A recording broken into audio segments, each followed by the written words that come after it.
للہ رب العالمین والصلاة والسلام علی سید الانبیاء والمرسلین اما بعد فاعوذ باللہ من الشیطان الرجیم بسم اللہ الرحمن الرحیم وقاتلوہم حتی لا تکون فتنة ویکون الدین للہ فَإِنِ انْتَهَوْا فَلَا عُدْوَانَ إِلَّا عَلَى الظَّالِمِينَ صدق اللہ العظیم۔ احبابی دی وقار، آج ہمیں سورہ بقرہ کی آیت نمبر 193 پڑھنے کی سعادت حاصل ہوئی ہے۔ اس کے ساتھ ہی آج ہم آیت نمبر 194 کی بھی تفسیر بیان کریں گے۔ اللہ تعالی ہم سب کو دارین کی سعادتیں عطا فرمائے۔ ان دو آیات میں بھی خالق ارض و سماوات نے جہاد کے احکامات کو بیان کرتے ہوئے ارشاد فرمایا وَقَاتِلُوهُمْ حَتَّى لَا تَكُونَ فِتْنَةٌ، اور ان سے یعنی کافروں سے جہاد کرتے رہو، جنگ کرتے رہو یہاں تک کہ فتنہ نہ رہے۔ وَيَكُونَ الدِّينُ لِلَّهِ، اور دین اللہ ہی کا ہو جائے۔ فَإِنِ انْتَهَوْا فَلَا عُدْوَانَ إِلَّا عَلَى الظَّالِمِينَ، اور اگر وہ شرک سے اور فتنہ سے باز آ جائیں تو پھر صرف ظالموں کو ہی سزا دی جائے، پھر ان کے ساتھ قتال نہ کیا جائے۔ تو احباب دی وقار، اس آیہ مقدسہ میں خالق ارض و سماوات نے یہ حکم دیا کہ تم اس وقت تک قتال کرتے رہو یہاں تک کہ فتنہ ختم ہو جائے۔ فتنہ کیا ہے؟ فتنے کے بارے میں پیچھے بھی ہم بیان کر چکے ہیں کہ فتنہ سے مراد ہے شرک اور ارتداد۔ جو لوگ اللہ کی ذات کے ساتھ کسی کو شریک ٹھہراتے ہیں وہ بھی گویا کہ فتنے میں مبتلا ہیں اور فتنہ برپا کرتے ہیں، اور جو مرتد ہوتے ہیں یعنی دین اسلام میں آنے کے بعد پھر کسی دوسرے دین کی طرف جاتے ہیں تو وہ بھی گویا کہ فتنے میں مبتلا ہیں۔ تو اللہ تعالیٰ نے فرمایا اس وقت تک قتال کرو جہاں تک کہ فتنہ ختم ہو جائے اور دین سارے کا سارا اللہ کے لیے ہو جائے۔ اس کے بارے میں مفسرین کرام نے بیان فرمایا کہ اللہ کے دین کا مطلب یہ ہے کہ اللہ کی اطاعت کی جائے، یعنی انسان دین اور دنیا کے تمام معاملات میں اللہ کے احکامات کی اطاعت کرنے لگ جائے۔ تو جو لوگ یا جب تک لوگ اللہ کے احکامات کی اطاعت پہ نہیں لگ جاتے اس وقت تک گویا کہ قتال کرنے کا حکم ارشاد فرمایا کہ جب تک سارے کا سارا دین اللہ کے لیے نہ ہو جائے۔ دین تو سارے ہی اللہ کے لیے ہیں۔ یہاں پہ مفسرین کرام نے بیان فرمایا کہ دین اللہ کے لیے ہو جائے سے مراد یہ ہے کہ بندہ اپنی انفرادی، عائلی، اجتماعی، نجی، تمدنی، کاروباری جتنے بھی زندگی کے معاملات ہیں اپنی زندگی کا ہر معاملہ بندہ اللہ کے احکامات کے مطابق گزارنے لگ جائے تو یہ پھر مراد ہوگا کہ دین اللہ کے لیے ہوگا۔ اور اس چیز کو ملحوظ خاطر رکھتے ہوئے فرمایا کہ جو بھی قوت ان تمام چیزوں کو اور اللہ کے احکامات کو نافذ کرنے کے بارے میں رکاوٹ پیدا کرے، جو بھی قوت ایسی ہو جو شریعت اسلامیہ کے نفاذ کے لیے مانے ہو اس کے خلاف پھر فرمایا کہ تم جہاد کرو، وہ چاہے کفر و شرک کی شکل کے اندر ہو یا اپنے اوپر اسلام کا لبادہ اوڑھ کر اسلام کی مخالفت کرنے والے لوگوں کی شکل میں ہو، تو ان کے خلاف فرمایا تم اس وقت تک جہاد کرو یہاں تک کہ دین اللہ کے لیے ہو جائے، یعنی سارے لوگ اپنی زندگی کے تمام معاملات اللہ کے احکامات کے مطابق گزارنے لگ جائیں۔ پھر فرمایا فَإِنِ انْتَهَوْا فَلَا عُدْوَانَ إِلَّا عَلَى الظَّالِمِينَ، اگر وہ کفر و شرک سے باز آ جائیں،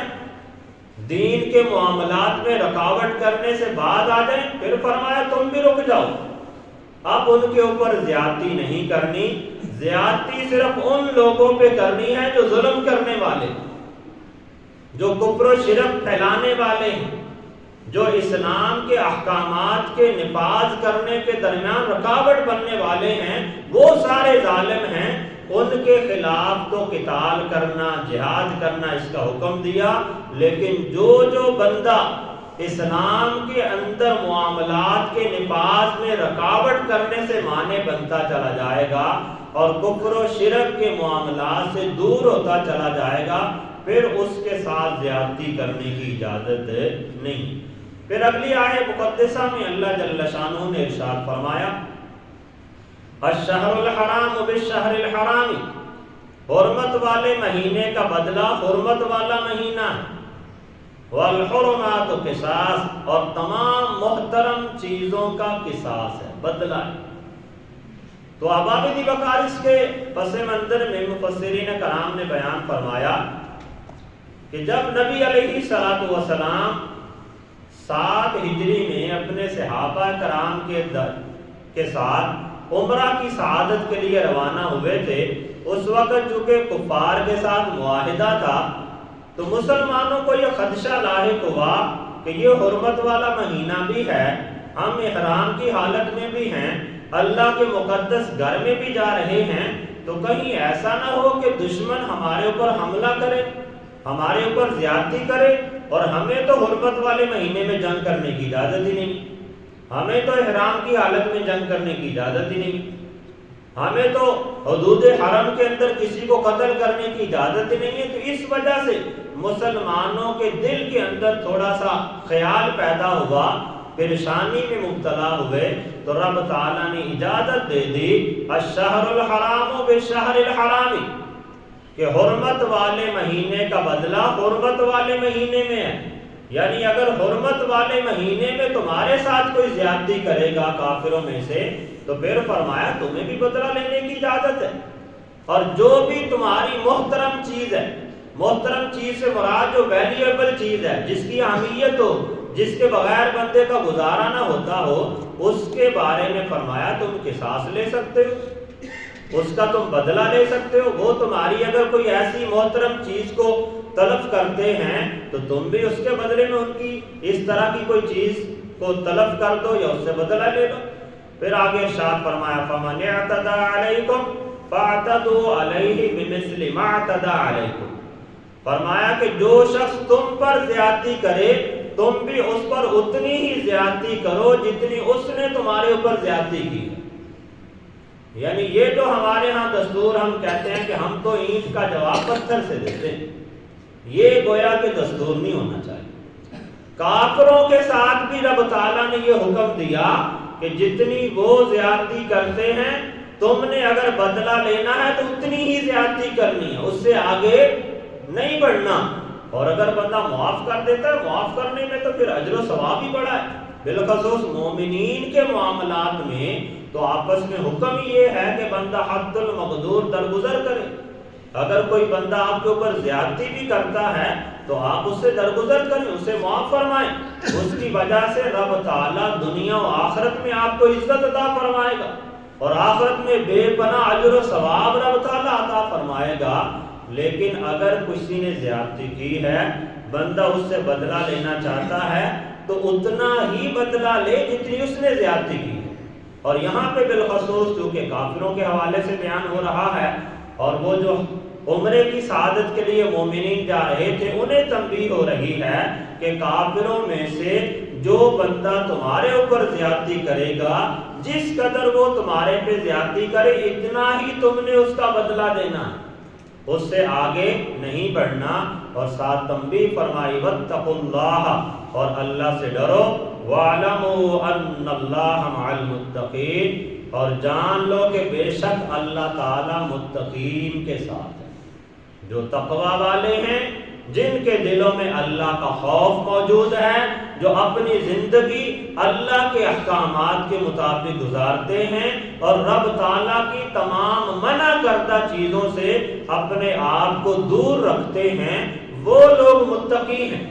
اور رب تعالیٰ نے اعلان فرمایا کہ ان اللہ مع المتقین، بے شک اللہ تعالیٰ متقین کے ساتھ ہے۔ تو جو بندہ بھی تقوی کے درجے پہ فائل ہوگا، رب تعالیٰ اس بندے کو اپنا خصوصی قرب عطا فرما دے گا۔ تو بارگاہ احباب دی وقار، اس میں ہمارے لیے بہت سے احکام موجود ہیں۔ یہاں پہ بالخصوص حکم تو کافروں کے حوالے سے ہے کہ وہ اگر تمہارے ساتھ زیادتی کرتے ہیں تو تم ان کے ساتھ اتنی ہی زیادتی کرو۔ تو مومنین کے معاملے کے اندر بھی اگر کوئی بندہ اپنا بدلہ لینا چاہتا ہے تو زیادہ سے زیادہ اتنا ہی بدلہ لینے کی اجازت ہے جتنی اگلے نے زیادتی کی ہے۔ اس سے زیادہ بدلہ لینا یا اس سے زیادہ زیادتی کرنا یہ شرعاً جائز نہیں ہے۔ اور میں نے بتایا کہ اگر معاف کرے گا بندہ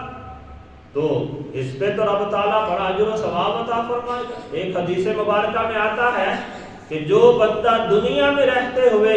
اپنے مسلمان بھائیوں کی طرف سے ہونے والی زیادتیوں کو معاف فرما دیتا ہے، رب تعالیٰ قیامت والے دن اس کی خطاؤں کو معاف فرما دے۔ اور جو دنیا کے اندر رہتے ہوئے اپنے مسلمان بھائی کے عیبوں پہ پردہ ڈالے گا، رب تعالیٰ قیامت والے دن اس بندے کے عیبوں پہ پردہ ڈالے گا۔ اور فرمایا جو دنیا میں رہتے ہوئے اپنے کسی مسلمان بھائی کی مشکل دور کرے گا، رب تعالیٰ قیامت والے دن اس بندے کی تمام مشکلات کو دور فرما دے گا۔ تو اس لیے احباب دی وقار، احسان والا معاملہ کرنا، درگزر کرنا، کسی کی خطا کو معاف کر دینا، یہ اچھی صفت ہے، یہ رب تعالیٰ کو اور اس کے حبیب علیہ السلام کو پسند ہے۔ اگر ہم اس پہ عمل کریں گے تو دنیا میں بھی عزت و آبرو پائیں گے اور آخرت میں بھی رب تعالیٰ کی بارگاہ سے عظیم قسم کا اجر و ثواب پائیں گے۔ اللہ تعالیٰ ہم سب کو عمل کرنے کی توفیق